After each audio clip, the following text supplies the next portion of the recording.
race. They haven't got anything in Switzerland as good as this. Cranking up some of the footholds. I was just about to go for the move anyway, and before I knew it, I was falling backwards. Because there's like always a story afterwards that we can tell. We have chuff, which are very important. I do have a classic letter from the commandant who wrote to my wife. No, we did have an adventure on Darkness at Noon, didn't we? It seems a bit of a novelty, strange experience doing something that's traditional. You know, you'd come on a weekend, especially a bank holiday weekend, and the crags would be absolutely covered in people. Wasn't that bad. He started to lose the UCL legs. We said, oh, let's have it as a chalk-free zone. Because it was such an awesome route, you know, and like in a really good position as well. It's just a war of attrition down there. There must be nearly 5,000 routes in Pembrokeshire now. A lot of people miss out because they don't know anymore how to play ski, and it can be very scary. I live right by the main parking by Cardiff Castle, and we used to go training on the walls there. We looked at lines and they were done, and we done other people's as well. I think that's one of the magic things about Pembroke. There are the popular areas, but you walk a few hundred yards away and there's stacks of good new routes to be done.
All of a sudden, it looks a lot harder up here.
It's got good gear on it anyway.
painful.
I want to go home, I don't want to do this.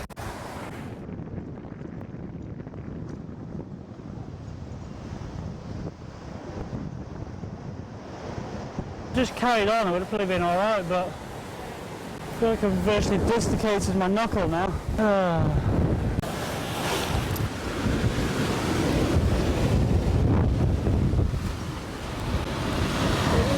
It is definitely pretty important for me, for something that is kind of kind of E5 and above. It's something that you need to have the right head state, right frame of mind before heading off up something, which is what I didn't have the first time I set off up that.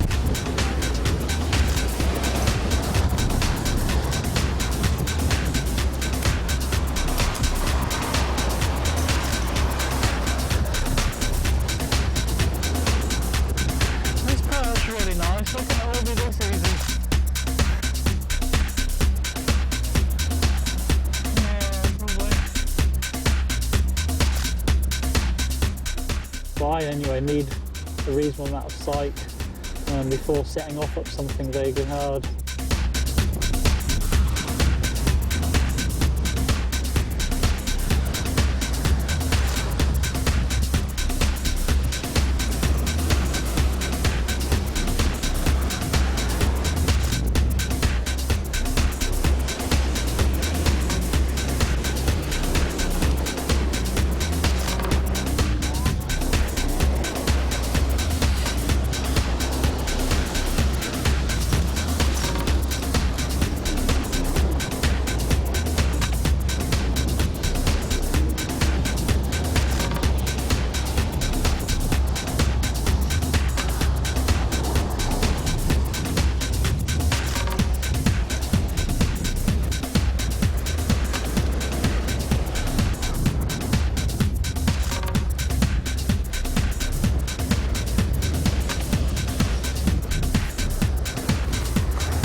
Quite skiddy footholds, because that was what happened the first time. My foot just skidded. I've been there in a position for quite a while. My toes are getting a bit tired, a bit numb, so you lose a bit of feeling in your toes when you've been on for a while, so you lose a bit of sensitivity.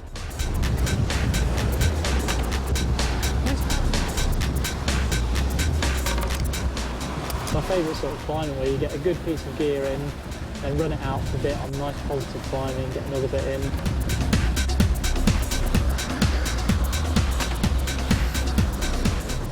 Get much more easily motivated when the sun's shining and the sea crashing down below.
It's in the bag now.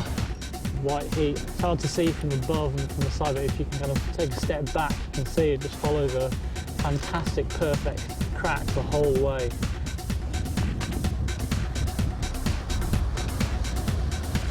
It's obviously a very good effort 20 odd years ago, because they wouldn't have had such high performance sticky rubber rock shoes on and stuff like that, but at the same time, yeah, there are plenty of phenomenally good climbers back around that day.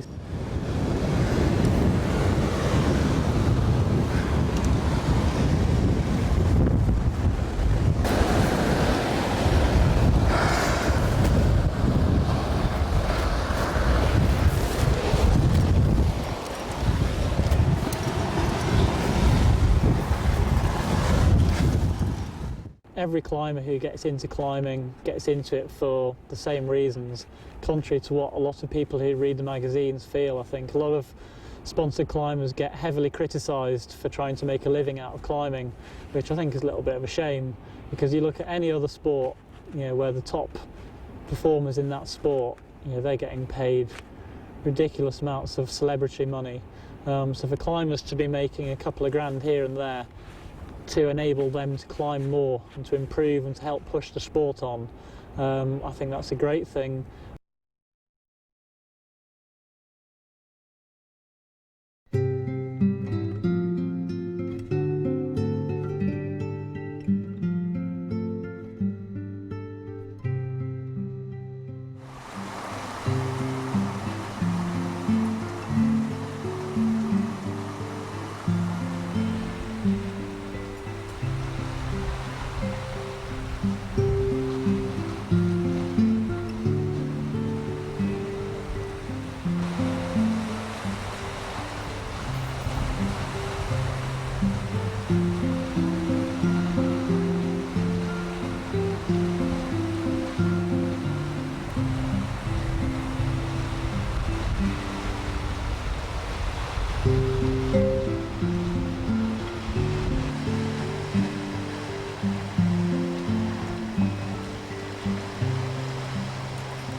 The loss of climbing partners is something you don't easily let go, you know. We discovered this place back in 1985. We were sort of prospecting for new routes on the north coast in preparation for the new guidebook that was being prepared then. Mike Harbour and I. He was a Morris dancer, and he and Dave Parsons organised the sort of Morris dancing and general Cayleys in the Cardiff area. So my fondest memories are sort of the drinking and the Morris dancing. We had some great climbing times together, but I think I remember him for his Morris dancing and his good humour. He was a hell of a guy. When we came here, it had been raining all day, and we came here at sort of 5 in the evening, and I just couldn't believe the amount of unclimbed rock that was here. I ran around like an idiot for about 2 hours, just checking everything out, and over the space of the next month or so, we came here and climbed just about everything we could.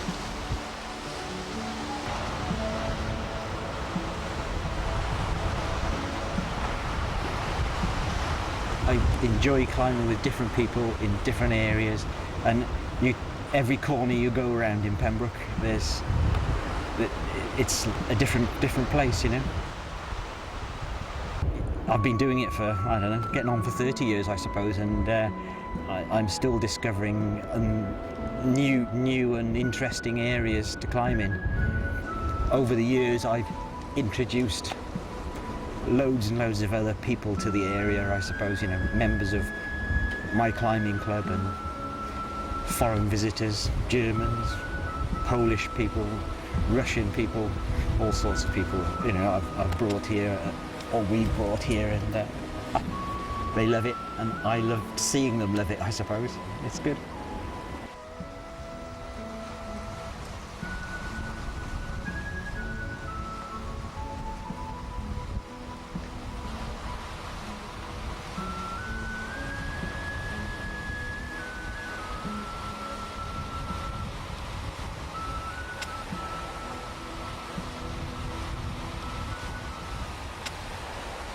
Sinecure, I've done it several times since I did the first ascent, and each time is, you know, it's been years since I did it last, kind of thing. I mean, we're talking 20 odd years nearly, and each time seems new to me because I've got a terrible memory.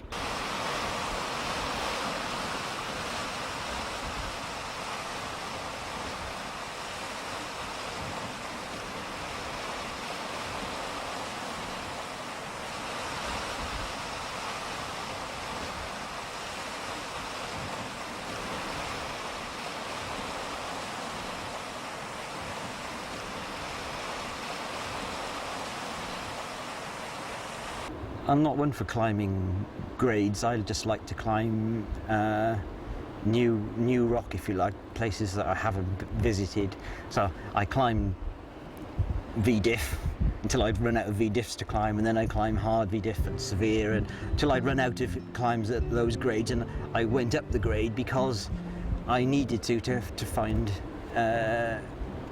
more interesting rock to climb, I suppose. And I've climbed VS for years till I ran out of VS's, then hard VS, then E1, then E2, then E3, and I think I'm on my way back down again now. But,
laying lots of false trails with this chalk for you. So I'm laying lots of false trails with this chalk everywhere for you, just to confuse and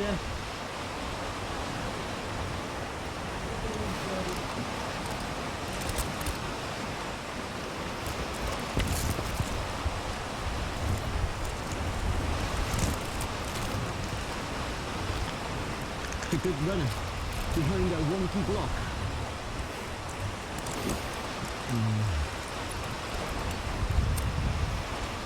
On blue.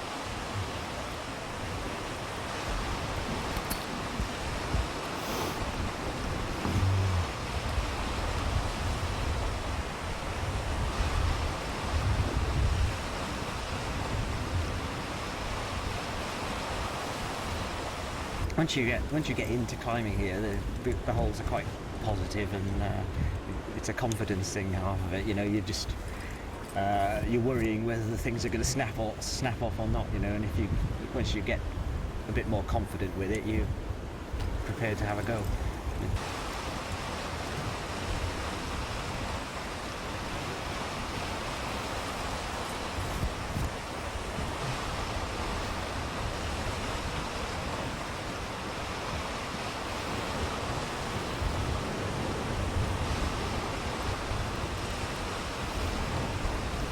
Okay, going up, Pete.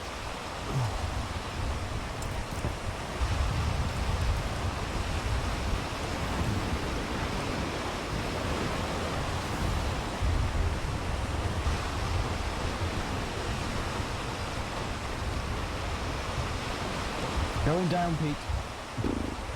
Just having to think about it a minute.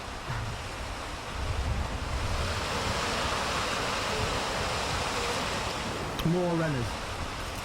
More courage.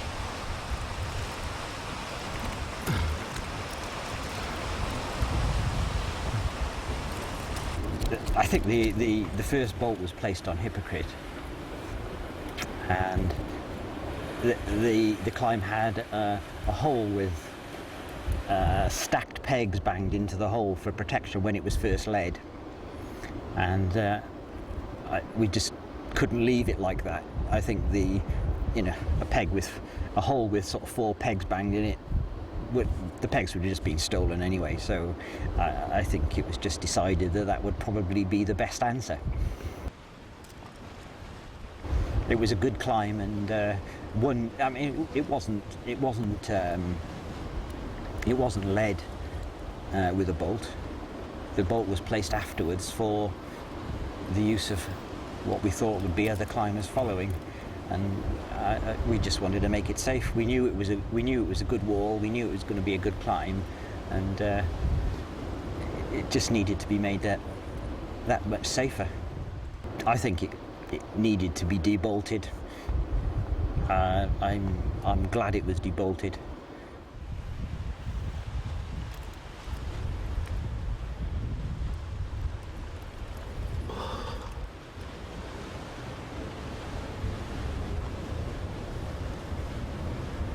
Sorted, Pete, sorted.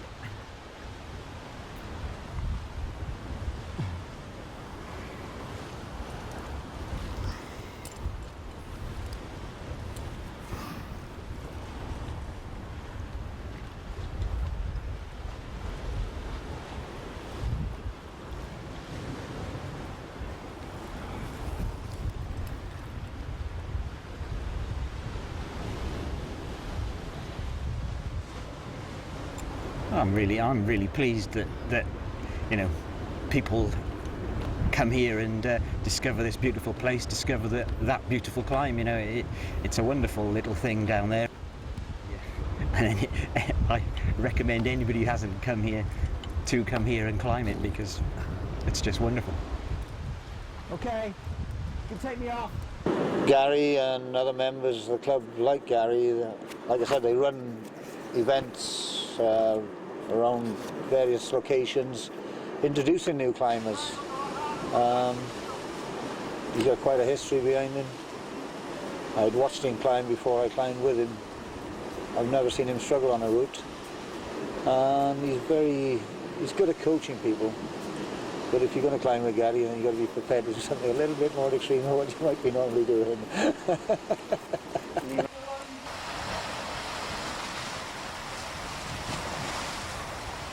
Coming outdoors, you're far more focused.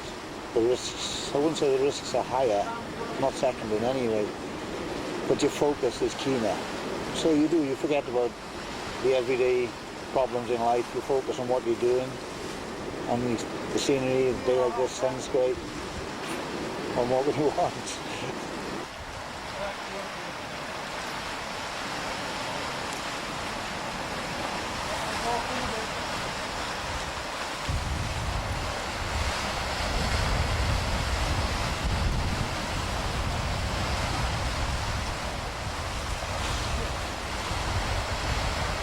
Did it very well. Well done, Pete.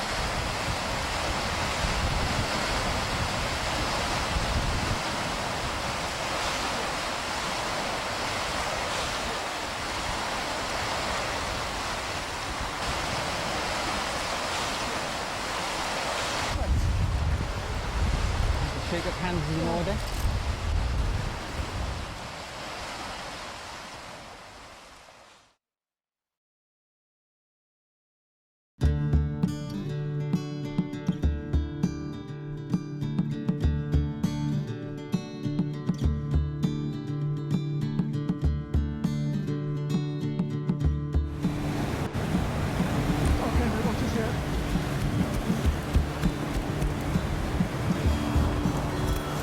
Not bad, then.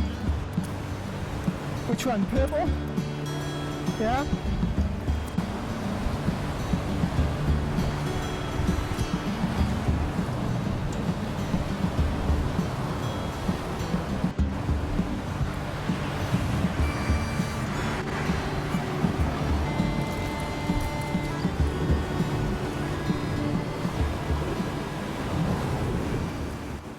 I came along here in about 1985, looked into the zone.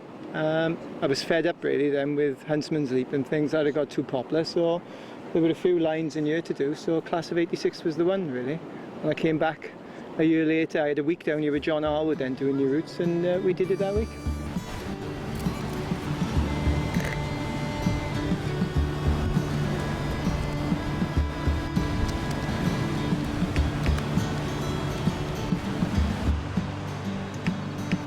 Oh, that's half decent anyway.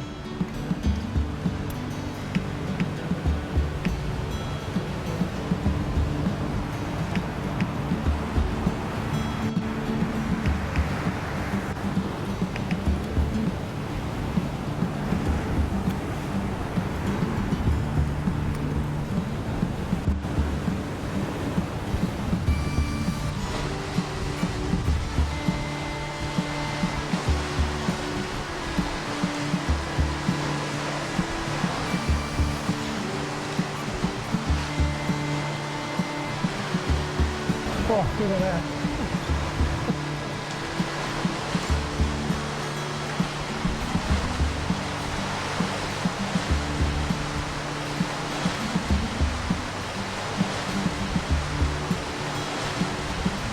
Just keep watching this here, mate.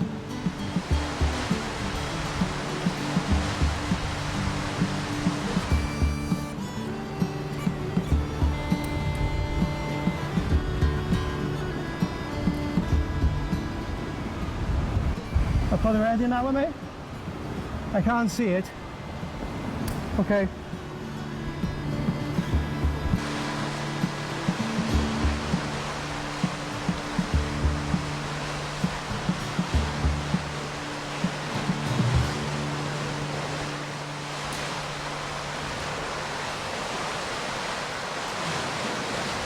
I'll see if I can figure something in now.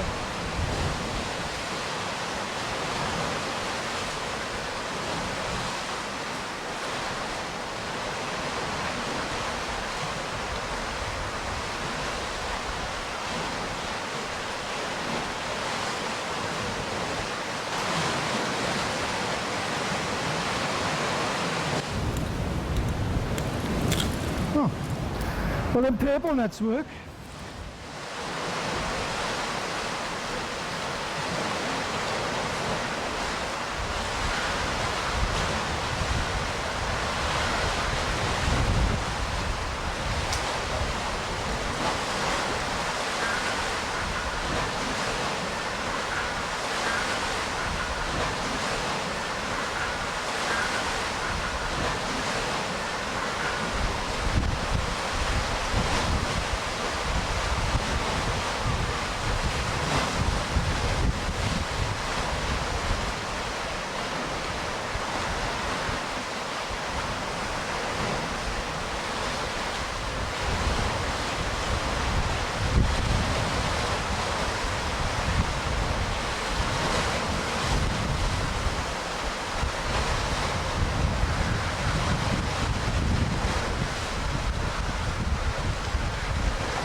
I'll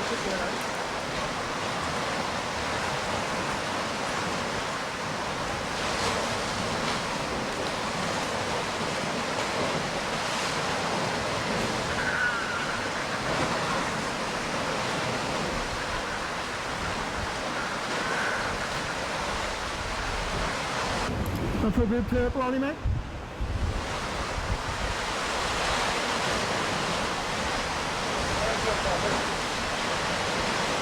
Right. Right, mate. You're right there. You're right there. And rope's alright. Take me on purple. I've crossed him up a treat now. I couldn't hang in there to get the other RPs up, so I'll go back up again. When we started, there were no climbing walls. If they were very poor. So you can go to the climbing wall during the winter. You just walk a bit, run a bit. It's just being more sensible. You warm up now. We never used to warm up before. We used to do the hardest route first to make sure we could do it. You know, it's ridiculous. So yeah, I mean, it's up there, I think.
My boots are bloody covered in grot. I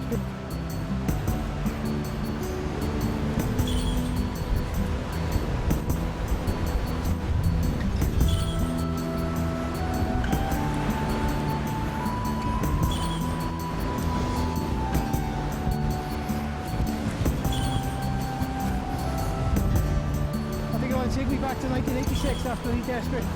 Still watches because just the bits of slippery here.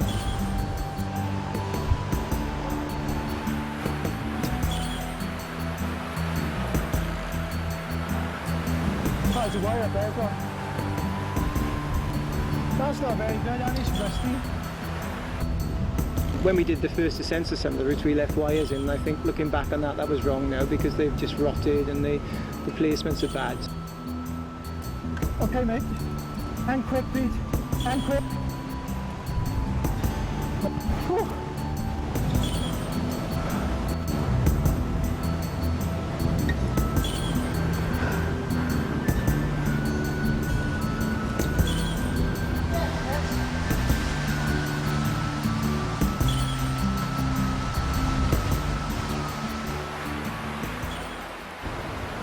Nah, that's soaking to you. Just take it further. Ah, soaking in.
thinking, this is the tape I must have put in, yeah? That's what I know, it's wet there as well. I'm not really interested in being in the magazines and things like that. You get a bit of a kick out of it when you're younger, but then it's just nice to do your own thing and to travel a bit and do stuff all over the country and other parts of the world. That's what I enjoy doing.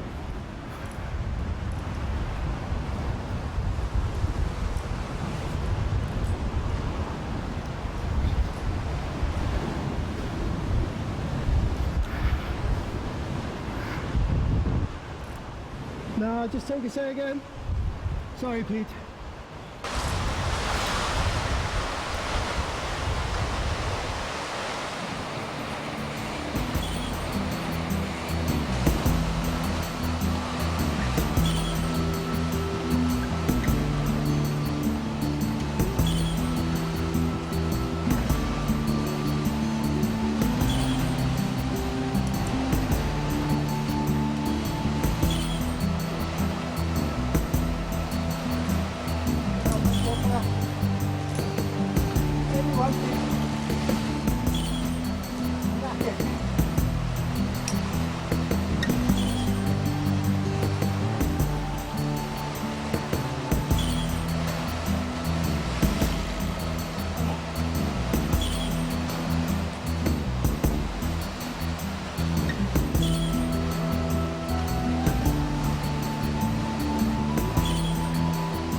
Sometimes it's nice to go to sink ovens and socialise and meet people and have a laugh. Then other times it's nice to come here where you don't see hardly anybody else in the day and you know, get the atmosphere. That's what I really like.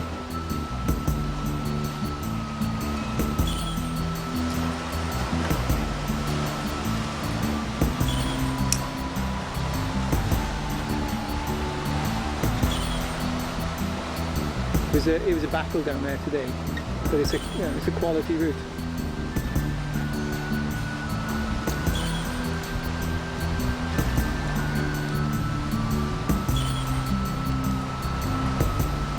Okay, mate.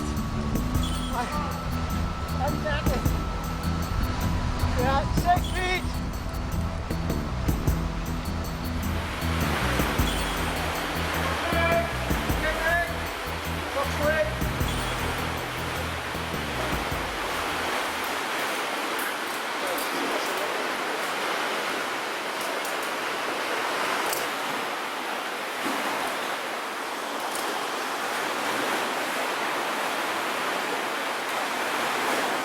It's not so bad from here on up, there's dry.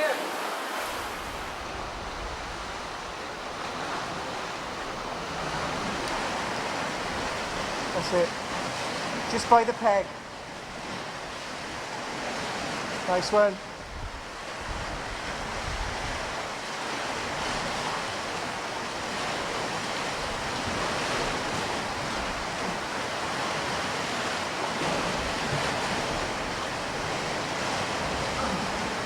Go on with you. Go on. Just by the peg, mate. Comes in so quickly down here. It's fine 1 minute and damp the next, but it's all part of the experience of sort of climbing on sea cliffs.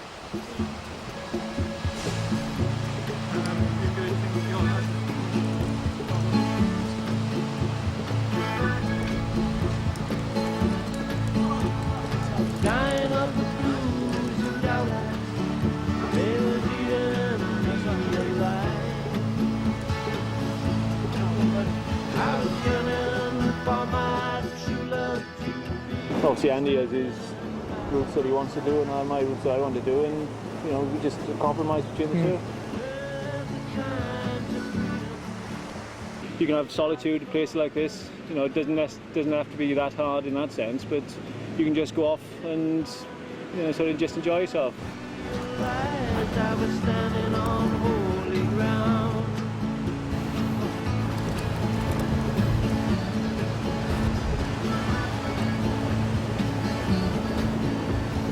So band of angels, right side saddle. I was staring in amazement as they crossed before my eyes. They offered me salvation, settled down on my knees, and I heard the sound of Slightly off route, but at least it's drier. singing on the breeze.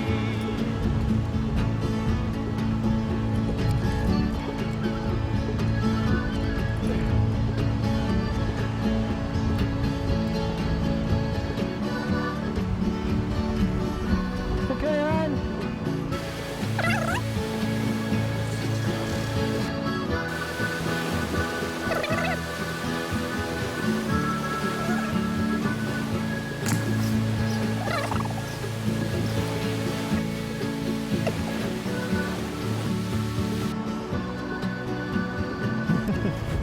Just a common friendship. We sort of grew up in the virtually the same village, so we sort of progressed from being a teenager and carried on since then. We were the only two climbers in the Rhondda Valley.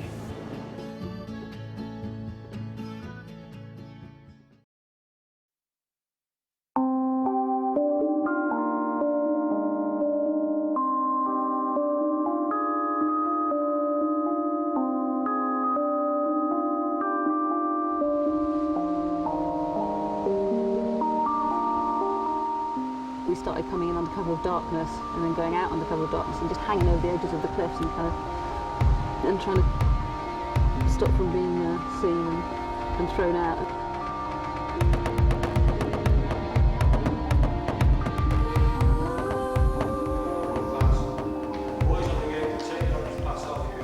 We were coming, we were trespassing, weren't we? 50 or 70 climbers came in and we got the press involved, and then we all piled in and then rang up the colonel and told him we were all in here.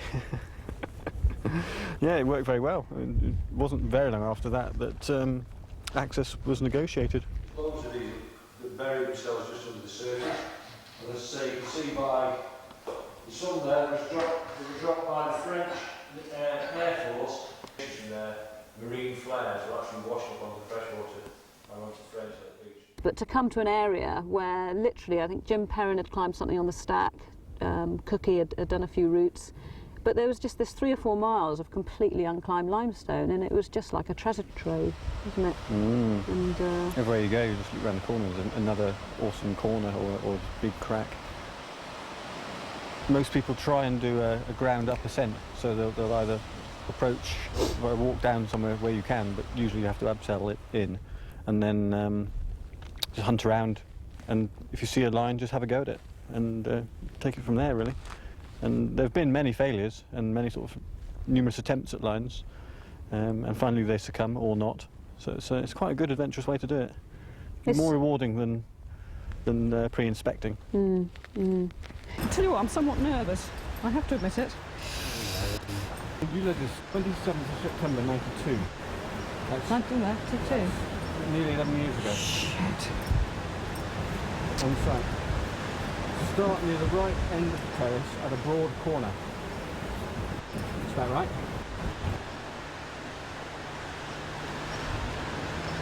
I started going out with him, so I had to climb.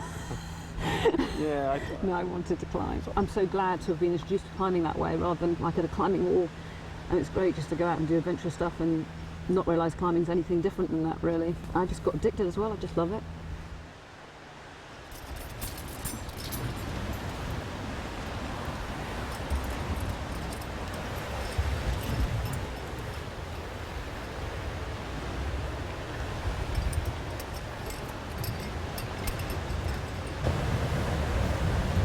like it. It's my 80s look.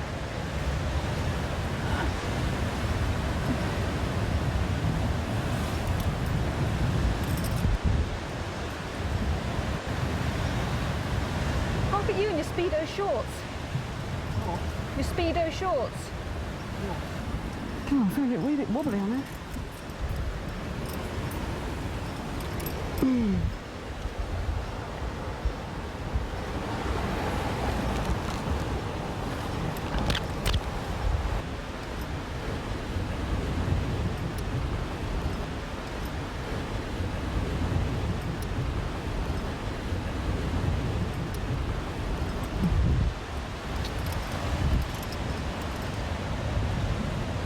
Oh, I'll tell you something, Paul. I don't often know how to pick a good route. I think I get that from somewhere.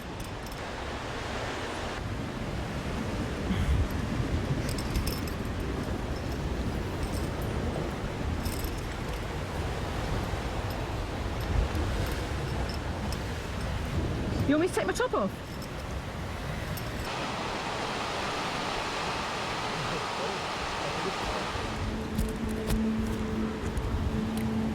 Like it.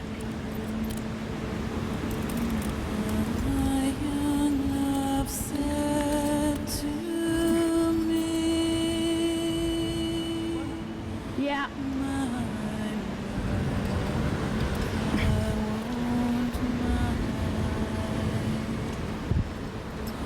And my father won't slight you for your lack of kind. And she laid her hands on me. And this she did say, it will not be long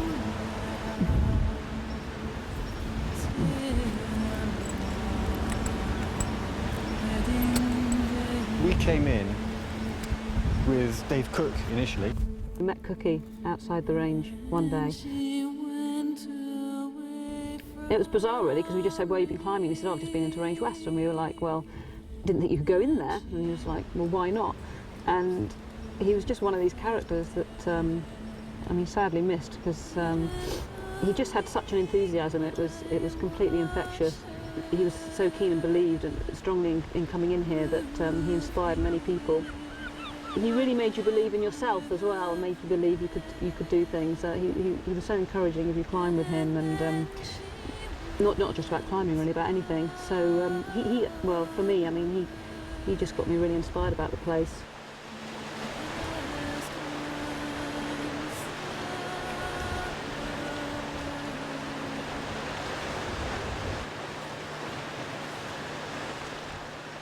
Quite a few years ago, we got very involved with a chaff ringing programme, with our skills as climbers and being able to get into these difficult places where they nest. That was very useful, because for the first time they could start ringing the bird. I mean, climbers took it upon themselves when we first came in. We said, right, we don't know where the birds are nesting, so what we'll do is we won't climb here from March till August. We'll make that stand. We won't actually do that. I mean, we actually decided that, didn't we? And but then Until it stuck. It was established where the birds were nesting. Yeah, but then it stuck, didn't it? And and it was never kind of, we couldn't push it with the CCW National Park, really, that we could now arrange, where were the birds nesting, can we have just certain areas, blah blah. It didn't happen. It's just starting to happen now. Actually, as the years have gone by, the climbers and CCW and National Park have been working together more and more, and we've now established recently in Range West where the birds are nesting in relation to where the climbs are, and there's potential there to negotiate perhaps all year round climbing in areas where there aren't any birds. We work very closely with the BMC. We work very closely with the climbers themselves, and we have really no problems with the climbers. They know where the restrictions are, and we speak to the climbers if we ever have to change any restrictions or extend any, and it works really, really well.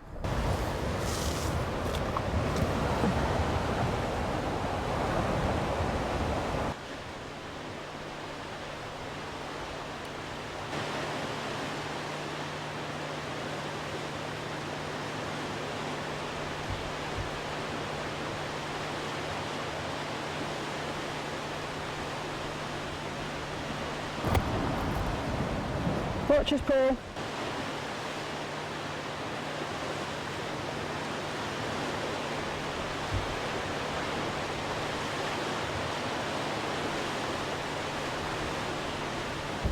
Come on, come on, come on.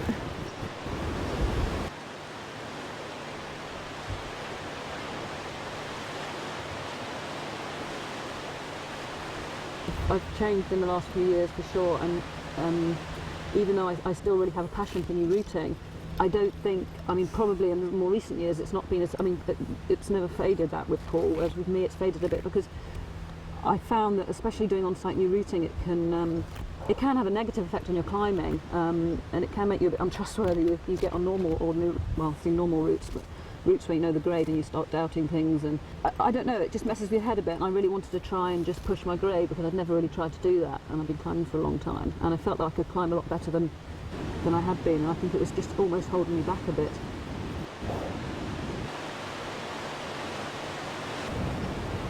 See you? I can't see it.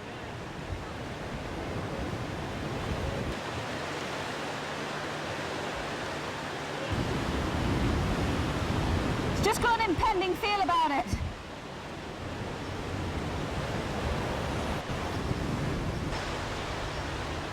And it just looks much more off-putting in here. There's just something about it. You look over the edge and you just think it looks like a pile of choss in a lot of places. And, you know, there's not such continuous kind of unbroken limestone, completely clean like you get in Range East. So I don't think it appeals quite as much. But for those who are really into a bit of more esoteric climbing and more adventurous stuff, it's, yeah, good. But like Paul says, I don't think you're ever going to get the numbers like you do in Range East.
I hurt my foot, surprisingly it wasn't climbing. That was about 4 months ago, but it's still giving me a bit of a problem. Yeah, Rainbow Warriors, E1, E2, good route, should be alright. But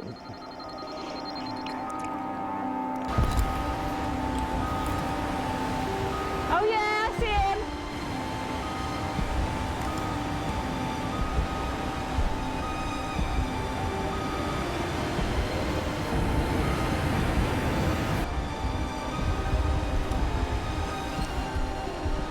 it's quite an effort to get in here. It's actually almost 3 miles walk, and it's not so climber friendly. There aren't belays anywhere you need them. It's trad to the extreme, really.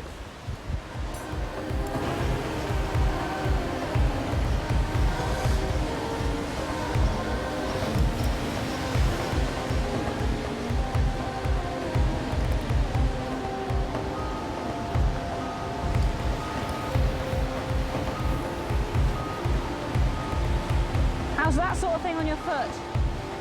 How's that sort of movement on your foot? Because that's lots of that sort of push away, sideways, downward pushing on the...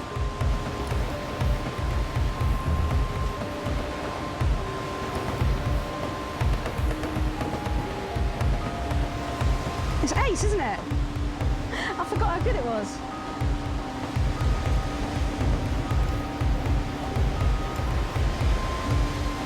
Looking down from here, it looks so steep. It's like an E1 with an E3 feel.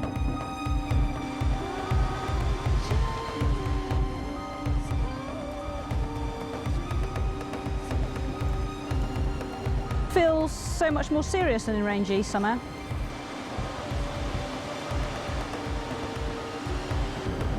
That was a bit, had a hollow feel about it, that just, I'm sure it's all right, but.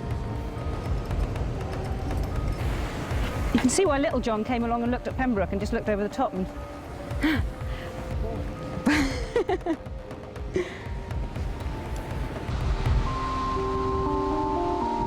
The wildlife and the flowers are just amazing. They've just developed naturally and they've been protected because the military have been here, which has denied access to people but has prevented erosion and damage to the ground.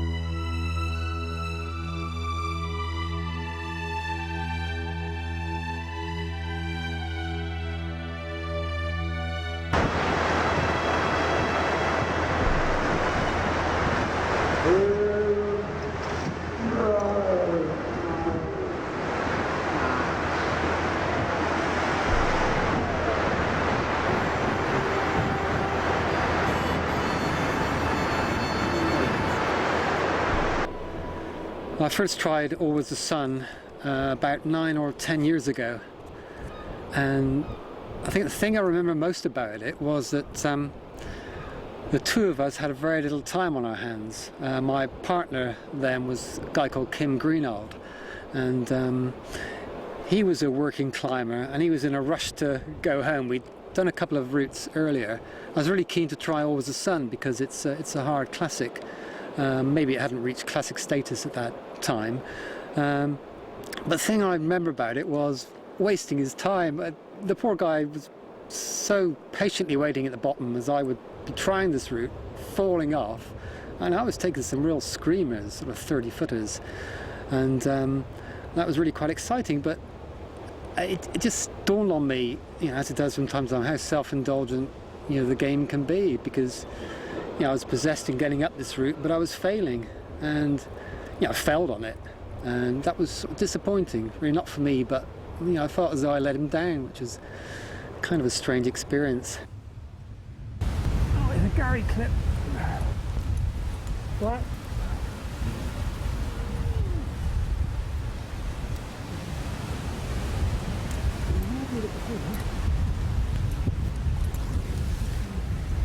It's a bit rough.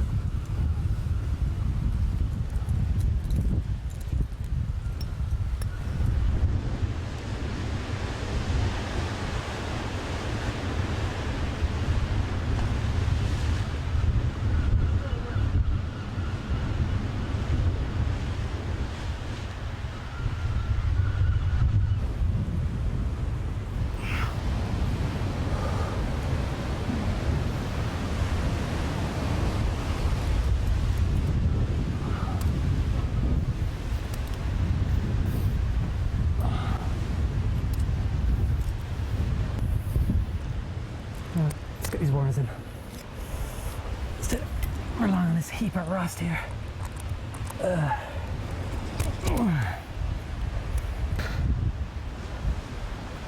There's a lot of dust in this brake because.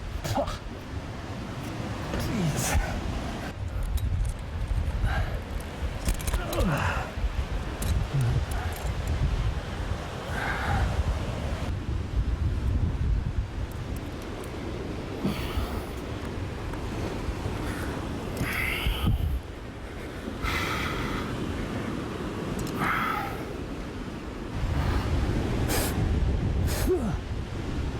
A heap of dust.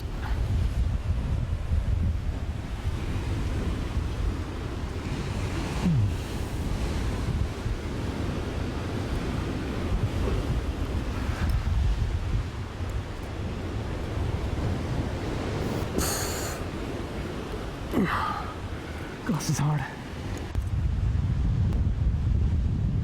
Like many arêtes, these features take you out into space. You're wrapped around this rock keel. There are little holes to each side, and you're always climbing this thing at the very point of balance, and that's what's great. It's not purely about strength, it's about sort of technique and having a feel for the rock.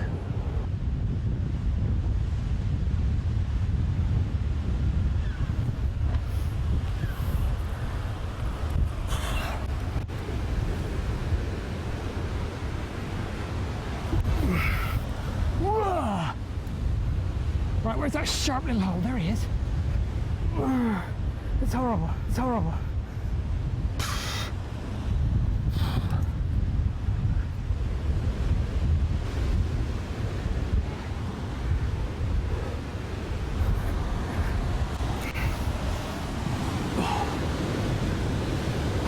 God, it's so hot.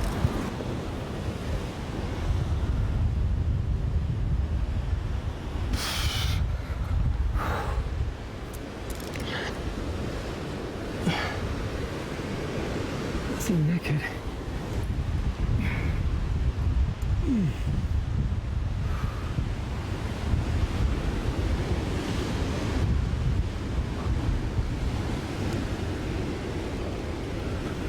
Okay, hold.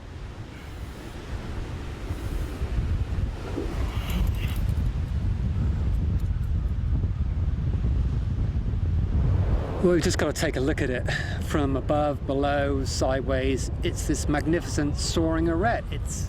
It's a monolithic feature that takes you from the sea's edge right to the top of the cliff. And it's fantastic. It's crying out, you know, come and climb me.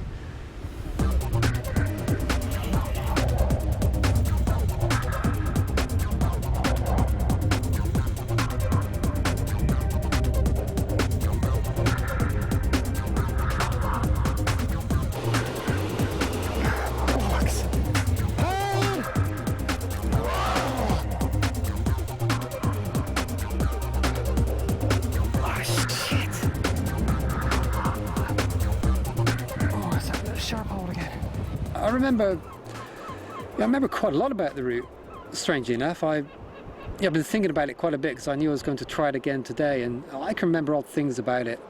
In particular, I can remember this little sharp hole that's hidden around the arête near the top, and I remember it so well because each time I tried that section, this little sharp hole would cut into my fingertips, and I ended up at the top of the cliff with a great slash across my 3 fingertips. So that was something to remember it by. Oh, God.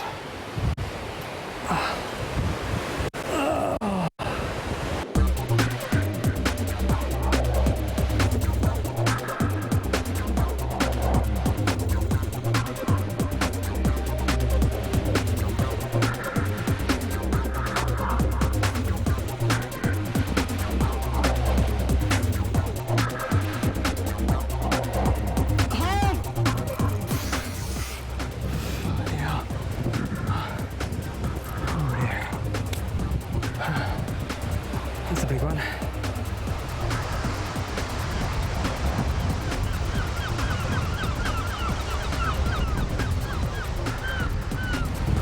Somehow I have to rock up 3 inches higher.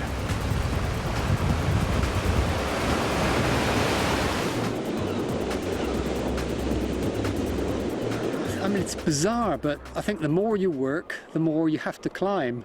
Well, that was true for me anyway, for many years. It's strange, really. It shouldn't be like that.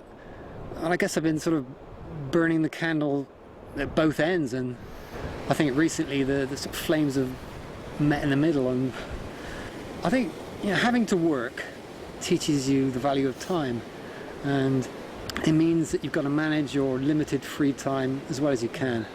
And that means, okay, you'll be bounding around the place trying to pack in routes, but you know, 95% of your life is doing something else. It's nothing to do with climbing. Bloody hell. I just can't get to the hold. Oh, what's that?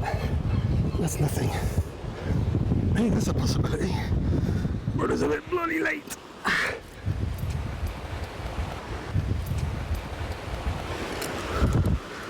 Okay, hold. Thanks.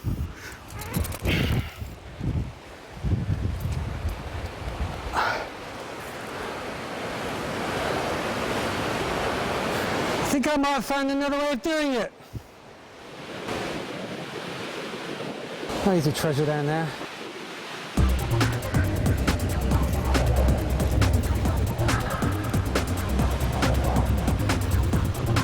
Slack! Right, let's test this theory out.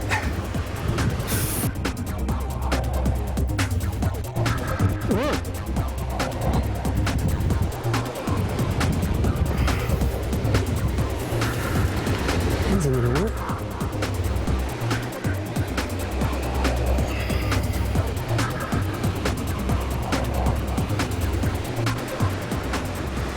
No, hold.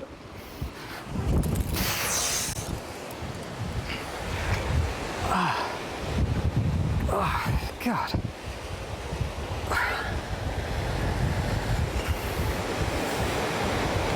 Very cut in my little finger.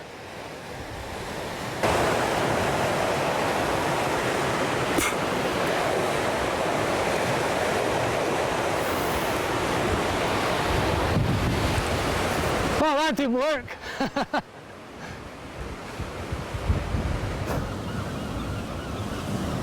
Okay, I'll try it again. Let's get ready to stop one.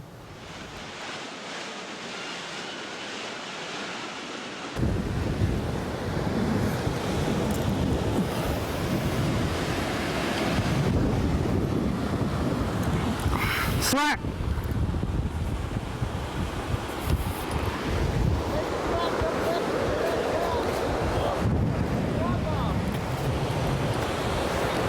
Hold! Whoa! Get on!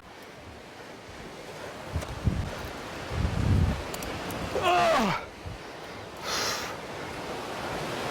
That's where I was falling off before.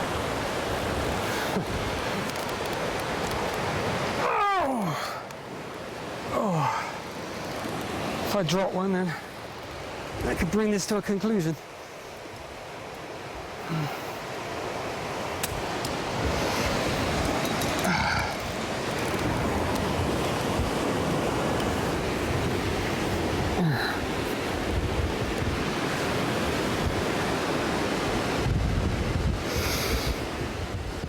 I should have prayed harder for that rain.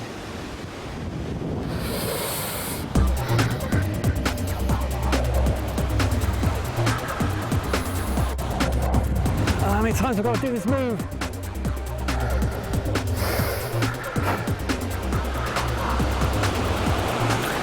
Sort of responsibility you draw straws for, if you're man enough.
hold gently.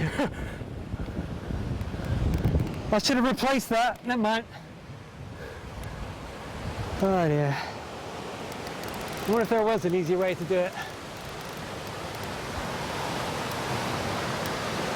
No, that's the way to do it.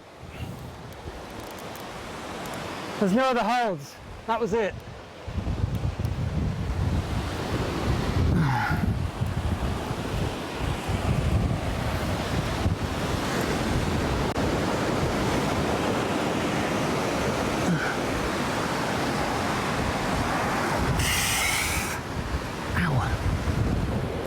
I think failure can be a wonderful thing. A failure teaches you humility, and I think in the climbing world you're not going to last very long without humility. Of course it can be frustrating, irritating if you fail on something after you've put a load of effort into it, but there's every chance you can have another opportunity. And I think with failure it means that you can, the strength of the route builds up over time. You can think about what went wrong first time and how you're going to tackle it again, and imagine what it's like to succeed on the climb. So that builds up the power of climbing, I think.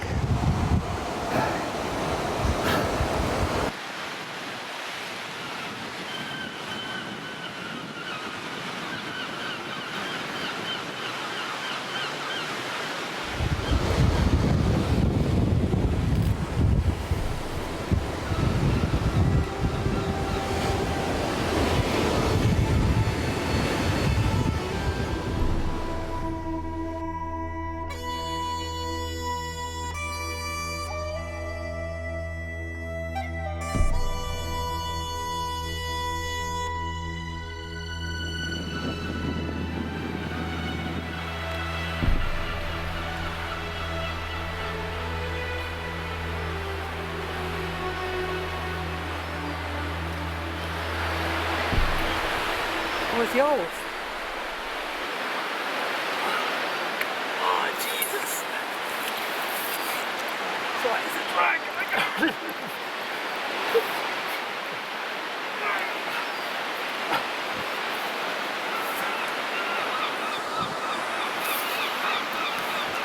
What is it like? Oh my God. Oh, ace rope work. It comes with experience.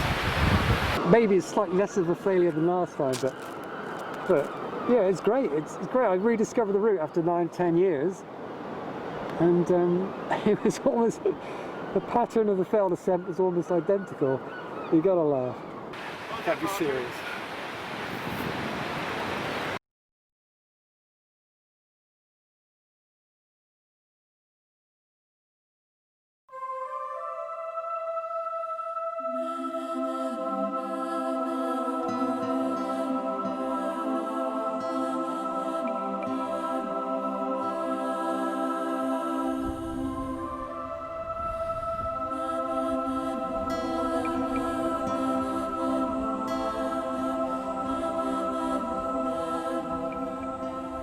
A little bit nervous because I've not been doing much climbing recently, so about the third or fourth lead in the past 2 years, so.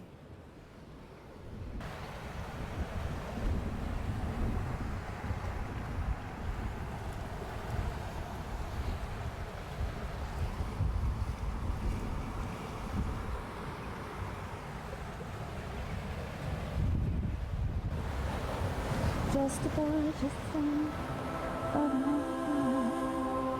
trying to get. Oh, I'm on mic. I'm singing. Can I switch it off?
on sighting things, because you get more out of them because you're always more focused.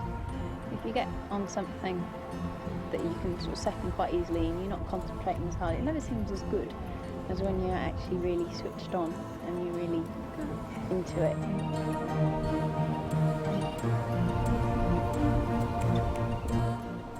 So I just did a couple of comps about 6 years ago, but got fed up of sitting inside all day. So.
One of the best things about sea cliff climbing is that you're on your own. It's just the waves and the sound of the sea and the sun and the birds trying to stifle and stuff.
Done much climbing for the last 5 years. I've got a new job. I only work 4 days a week, so that started just a few weeks ago. So it's a godsend really. I feel like I've got my life back.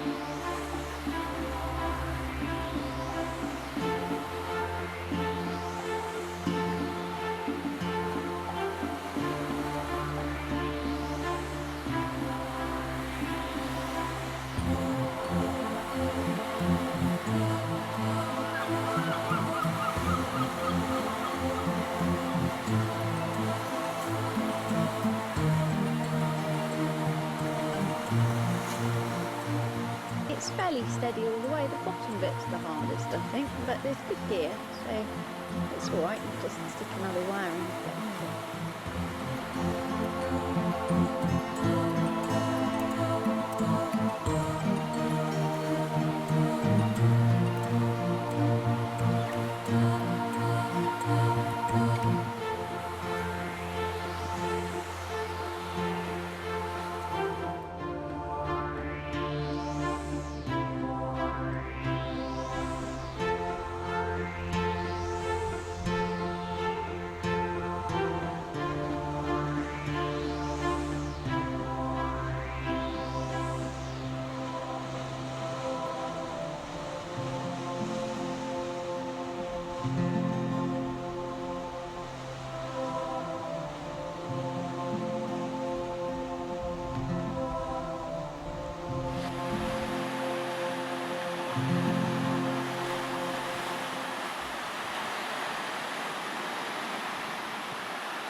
It's such an amazing place with the sea around your feet and all the wildlife and sea air.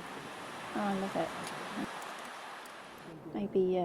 Maybe have to move on to doing new routing and things. Maybe that would be more fun. I don't know. One day I get fit and strong.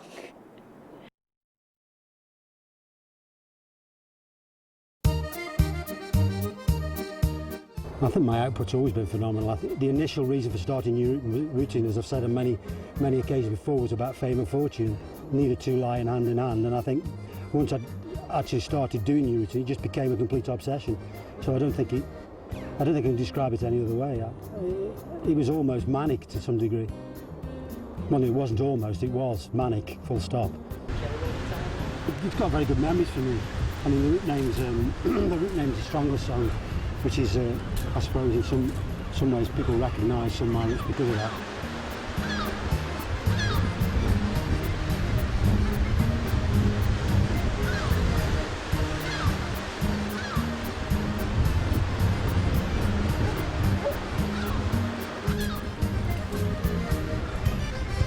Flat road. That's what worried about, you sat down.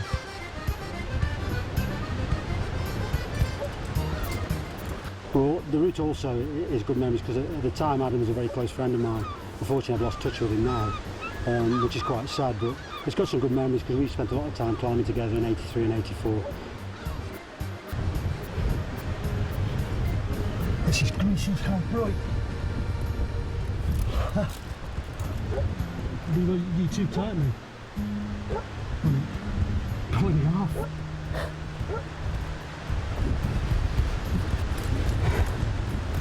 It's just wet. Well, this is a bit of a bummer, isn't it?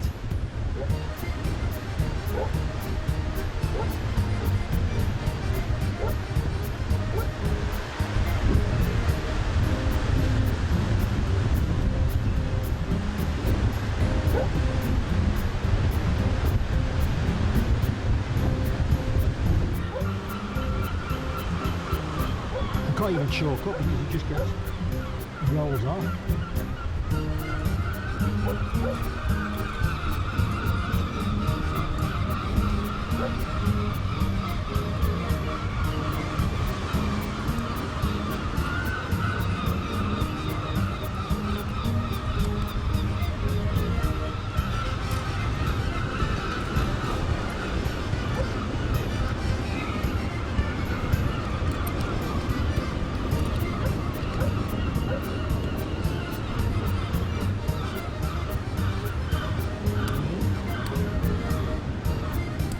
Not yet, I'm not, because it's damp here. I don't know, I'll tell you when I fall off.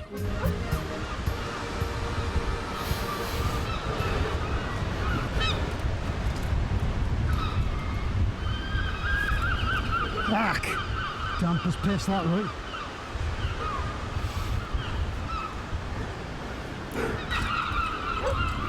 Ah, dear.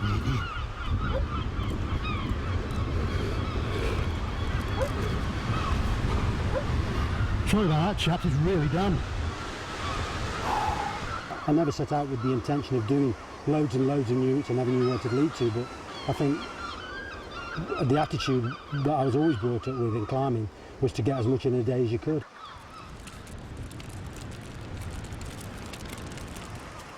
A lot of good memories about the laughs we used to have and dragging people out of bed at 9 o'clock in the morning after I'd been out clean at 4 o'clock. Things like that, and seeing the horror on the faces when I returned home to make them breakfast. Just lots of good memories of climbing with mates, having a good time, nice atmosphere.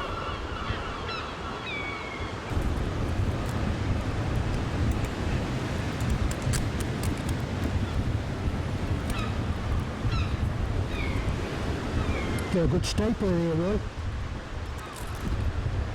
Yeah, you get a really good staple in.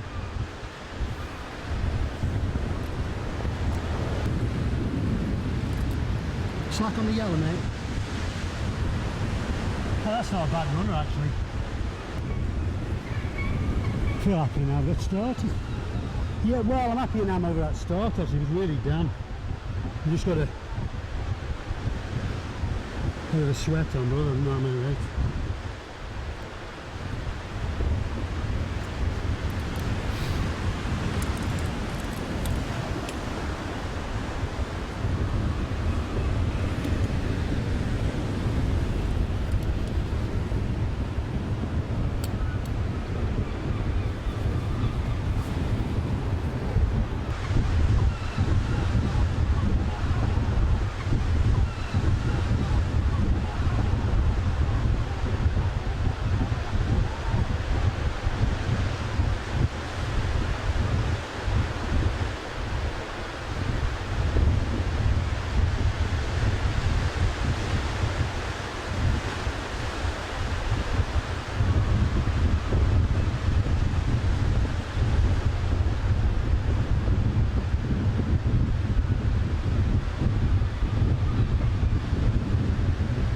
I don't think anybody owns any bit of rock, and I think it's just open, fair game. That was my viewpoint at the time, and always has been that. I think there is a bit of insularity in areas, for whatever reason. I don't know why that happens, but I think there is insularity, and people are very guarded when somebody from outside of that area comes in. As far as I'm concerned, people have to take competition as it is.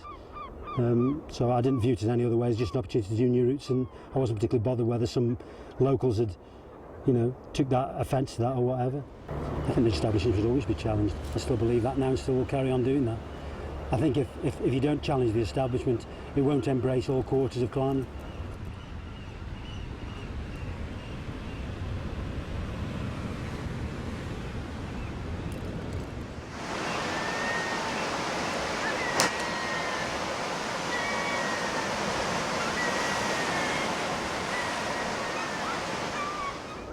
I can't actually say that I've ever been reflective on the amount of routes I've done in the area. It's just a milestone. I don't really think about it. I think about what I'm going to do next. I don't think about what I've done in the past. I do occasionally sit down and be reflective, but I don't really think about it.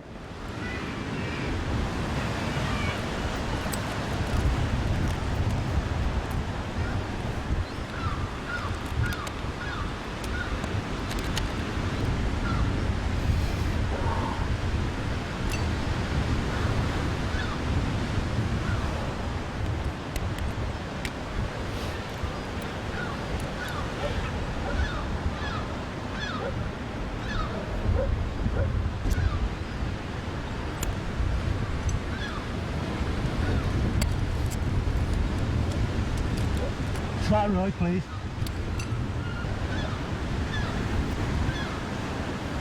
Cheers.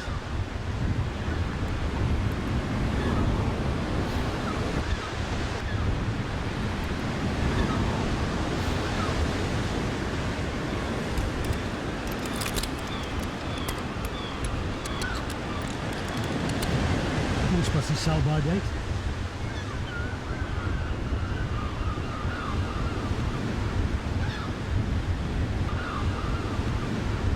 I think I have cheated on things in the past that I've stated in the press very clearly.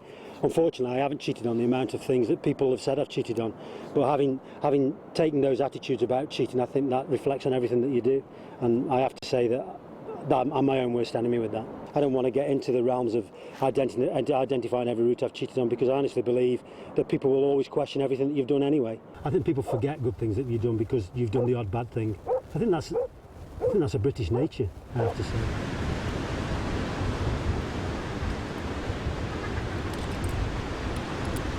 All right, Ray. So might as well just get on with it, really. The peg's naff, but the friend... Say again? The peg's naff, but this friend's bomber. It might even hold me if I fall off.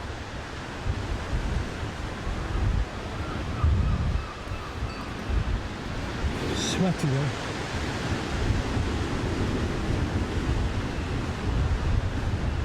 Very sweaty.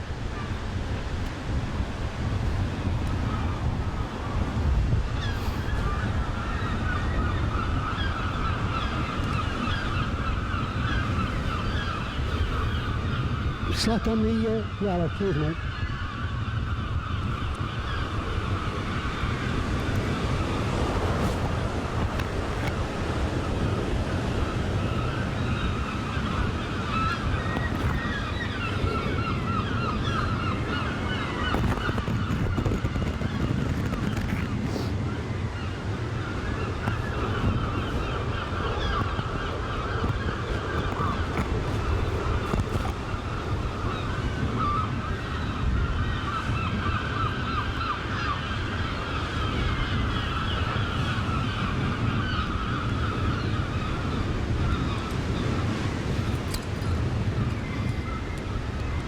Oh, monster!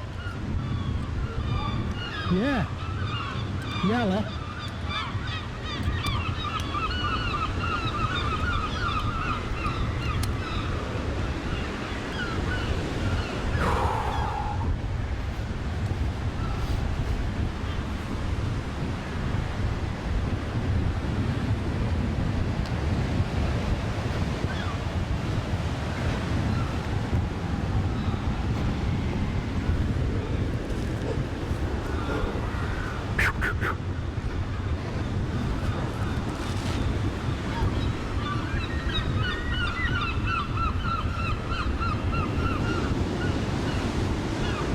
Don't move, Ray.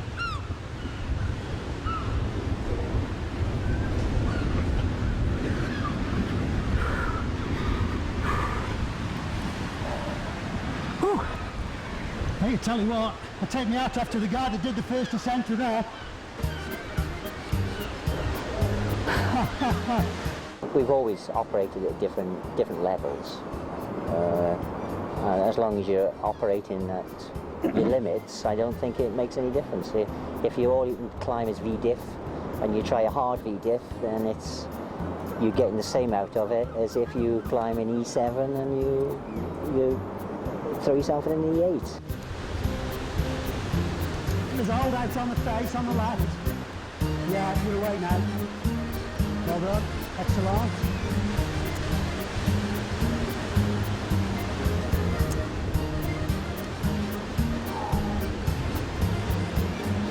Well, smeggy that, isn't it?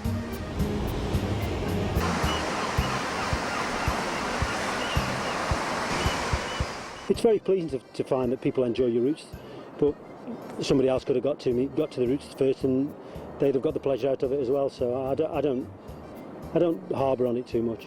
Anyway, there's plenty of people go on my routes and say this is crap and that's crap, and I don't take that on the chin either. I just accept it the way it is, and so be it. But it is pleasing when people say this is a quality route and that's a quality route. I haven't done that many quality routes. Most of them are rubbish. On the right, we'll come out. That's it. Left wall, sorry. Just run your feet up now and go for the top. La, la, la. Big jug on your right there. Welcome to the oven.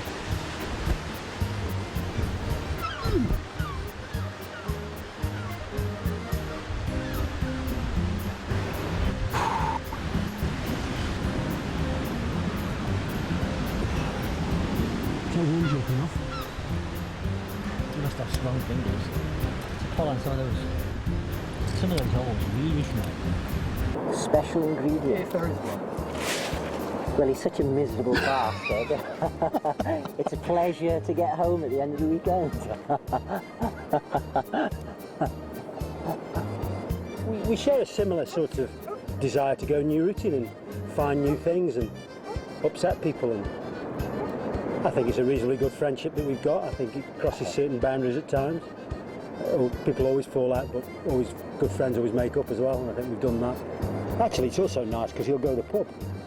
Oh yeah, I think that really is basically it, isn't it? Yeah, basically. He likes to go for a pint or two. Or three.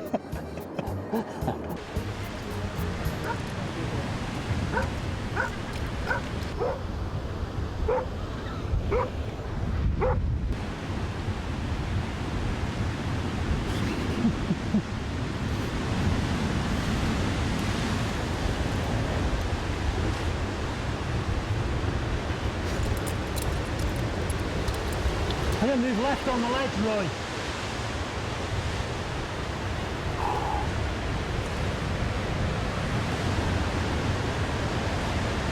Excellent fun to see him suffer. You climb with people, and you get to know when it's really serious, you know. So you can more or less read what's happening by the body language or the amount of sweat that's dripping down the crag. Or the abuse. Or the abuse.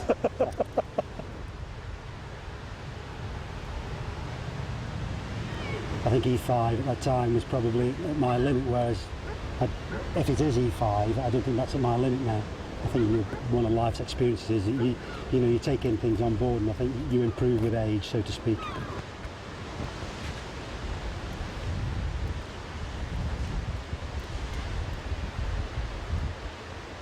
Okay, Roy. Okay, Roy. Safe.